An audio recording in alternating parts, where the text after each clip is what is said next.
আরে সীমা, চাটা একটু তাড়াতাড়ি দাও। আর মাত্র 30 মিনিট বাকি খেলা শুরু হতে। আজ টেনশনে আমার বুকটা কাঁপছে। তোমার এই এক রোগ, খেলা তো মাঠের প্লেয়াররা খেলবে, আর এখানে বসে তোমার রক্তচাপ বাড়ছে। তুমি ফুটবল বোঝো না সীমা, তাই এমন বলছো।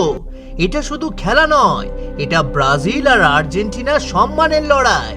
বাবা, আজকে কি মেসি গোল দিতে পারবে? আমি কিন্তু আর্জেন্টিনার দিকে। হ্যাঁ মা, আজ মেসি অবশ্যই ম্যাজিক দেখাবে। বেশি অহংকার করো না। ব্রাজিলের 5টা স্টার আছে জার্সিতে, ওটা এমনি এমনি আসেনি।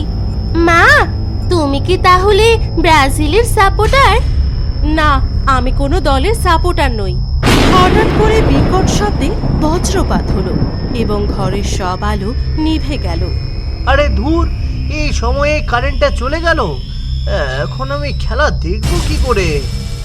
হ্যাঁ গো, জানলার বাইরটা দেখেছো? কেমন যেন কুচকুচে কালো অন্ধকার হয়ে গেছে। বাবা, জানলার ঠিক ওপাশে বাঁশঝাড়ের মাথায় দুটো অদ্ভুত আলো জ্বলছে না? ওটা হয়তো জোনাকি পোকা হবে মা। আমি একটু টর্চটা খুঁজে বের করি, নইলে অন্ধকারে বসে থাকতে হবে। অনিমেষদের বাড়ি ঠিক পেছনের অন্ধকার বনের গভীরে একটা মরা শেওড়া গাছের ডাল থেকে পা ঝুলিয়ে উল্টো হয়ে বসেছিল শাকচুন্নি, যার পরনে ছিল আর্জেন্টিনার নীল সাদা শাড়ি।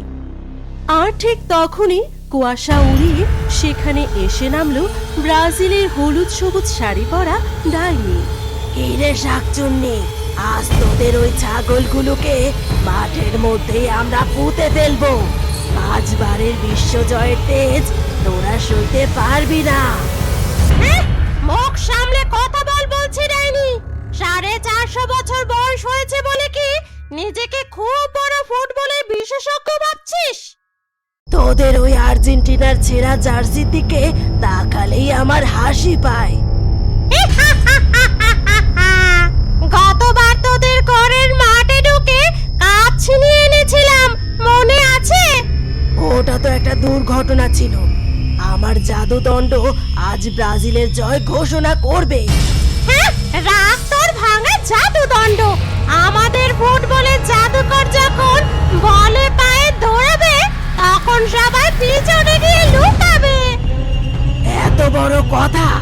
এক ফু দিয়ে তোকে শেওড়া গাছ থেকে মাটিতে আছড়ে ফেলে দেব। আমার ফুটবলটা ওই ঝোপের ভিতরে এসে পড়েছে। মা বলেছিল বনের ভিতরে না আসতে, কিন্তু বলটা ছাড়া আমি খেলবো কি করে? কে রে তুই? এতটুকু একটা মানুষের বাচ্চা আমার বনের ভিতর ঢুকে পড়ার সাহস কিভাবে হলো তোর? কি নরম তুলতুলে দেখতে! একে তো আজ রাতে চিবিয়ে গেলে আমার জিভের স্বাদ ফিরে আসবে। ওরে বাবা, তোমরা কারা? গাছে উল্টো হয়ে ঝুলছো কেন? আমি ডাইনি, আর ও হলো শাকচুন্নি। আমাদের দেখে তোর একটুও ভয় লাগছে না কেন? ভয় পাবো কেন? তোমরা তো খুব সুন্দর জার্সি পরে আছো। একজন হলুদ সবুজ আর আরেকজন নীল সাদা। জার্সি? ও, এই শাড়িকে জার্সি বলছিস? হ্যাঁ রে মেয়ে, আমি আর্জেন্টিনার দলের সমর্থক। আর আমি এই বনের সবচেয়ে বড় ব্রাজিল ভক্ত। তুই কার দলের শুনি? যদি ভুল দলের কথা বলিস তবে তোকে কাঁচা চিবিয়ে খাবো। আমি তো ফুটবল ভালোবাসি। মেসির খেলাও ভালো লাগে, আর নেইমারের বোলিংও দারুণ লাগে। তোমরা ঝগড়া করছো কেন? শুনলে ডাইনি, এই বাচ্চা মেয়েও মেসির ভক্ত। আর্জেন্টিনার জয় আজকে সুনিশ্চিত। চুপ কর শাকচুন্নি, এই মেয়েটা আসলে নিরপেক্ষ হওয়ার ভান করছে। তোমরা এভাবে মুখে মুখে ঝগড়া না করে একটা ছোট খেলা খেলছো না কেন? এই তো আমার বলটা এখানে আছে। হ্যাঁ, ম্যাচ খেলবো এই ডাইনির সাথে? ও তো জাদুদণ্ড দিয়ে বলটাকে পুড়িয়ে দেবে। আমি কোনো জাদু শক্তি ব্যবহার করব না। যদি সাহস থাকে তবে আয়, সামনাসামনি খেলি। যে জিতবে এই বনটা তার দলের হবে। হ্যাঁ হ্যাঁ, আমি রাজি, কিন্তু আমাদের তো গোলকিপার নেই। আমরা একা একা কিভাবে পেনাল্টি খেলবো? আমার বাবাকে নিয়ে আসি। আমার বাবা খুব ভালো গোলকিপিং করতে পারে, কিন্তু তোমরা যদি আমাদের ক্ষতি করো। ক্ষতি করব না যদি তোর বাবা গোলকিপার হতে রাজি হয়, কিন্তু সে যদি ভয় পেয়ে পালিয়ে যায়। আমার বাবা কাউকে ভয় পায় না। তোমরা এখানেই দাঁড়াও, আমি বাবাকে ডেকে আনছি। হ্যাঁ, তাড়াতাড়ি ডাক। তোমরা একদম নড়বে না কিন্তু, আমি এখনই আসছি। মিমি, তুই কোথায় গেছিলি? আমি তো ভয়ে কেঁপে অস্থির হয়ে পড়েছিলাম। হ্যাঁ রে মা, বনের ভেতরে এভাবে একলা যেতে নেই। বাবা, বনের ভিতরে ডাইনি আর শাকচুন্নি অপেক্ষা করছে। ওরা তোমার সাথে ফুটবল খেলতে চায়। ওরে বাবারে, এসব কি অলক্ষণে কথা বলছিস মিমি? ভূত আবার ফুটবল খেলবে কি করে? ওরা আমাদের কোনো ক্ষতি করবে না, আমি ওদের রাজি করিয়েছি। ওরা পেনাল্টি শুট আউট খেলবে, আর তুমি গোলকিপার হবে। ডাইনি আর শাকচুন্নির সাথে ফুটবল ম্যাচ, এ তো ইতিহাস গড়ে ফেলা কাণ্ড হবে। আমি রাজি রাজি। তুমি কি পাগল হয়ে গেছো অনিমেষ? ওরা ভূত। যদি বলের বদলে তোমাকেই গোল পোস্টে ঢুকিয়ে দেয়? ভয় পেও না সীমা, আর্জেন্টিনার একজন খাঁটি ভক্ত হিসেবে আমি এভাবে ভয় পেয়ে মাঠ ছেড়ে পালাতে পারি না।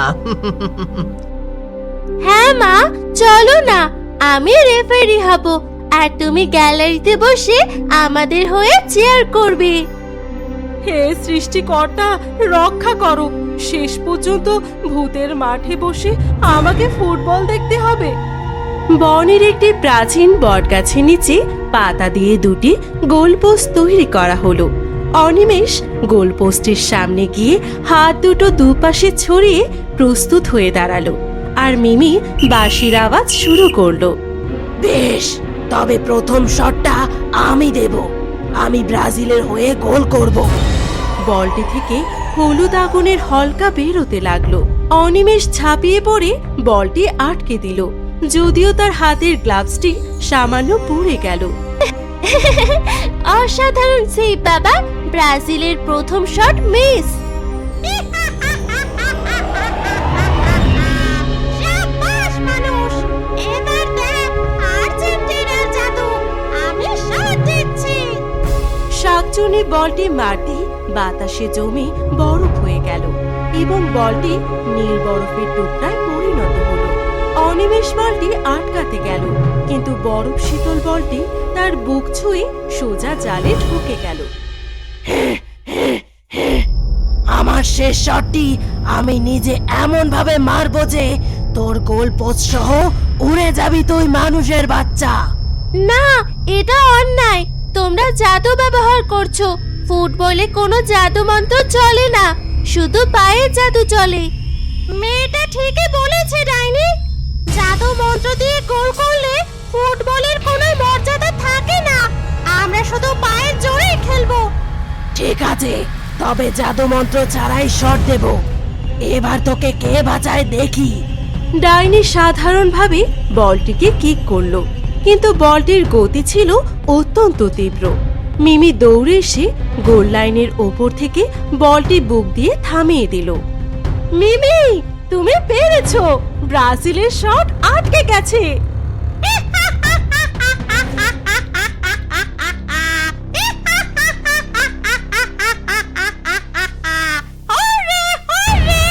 আমরা জিতে গেছি, আমরা জিতে গেছি, আর্জেন্টিনা জয় হয়েছে।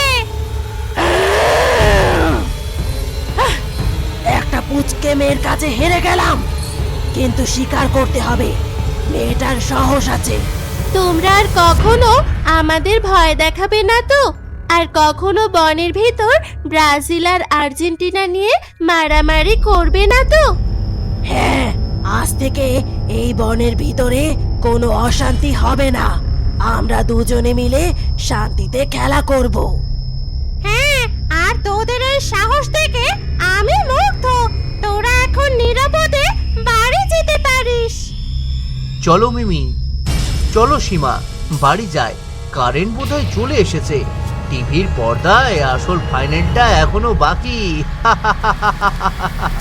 হ্যাঁ বাবা, চলো। ভালো থেকো ডাইনি, ভালো থেকো শাকচুন্নি।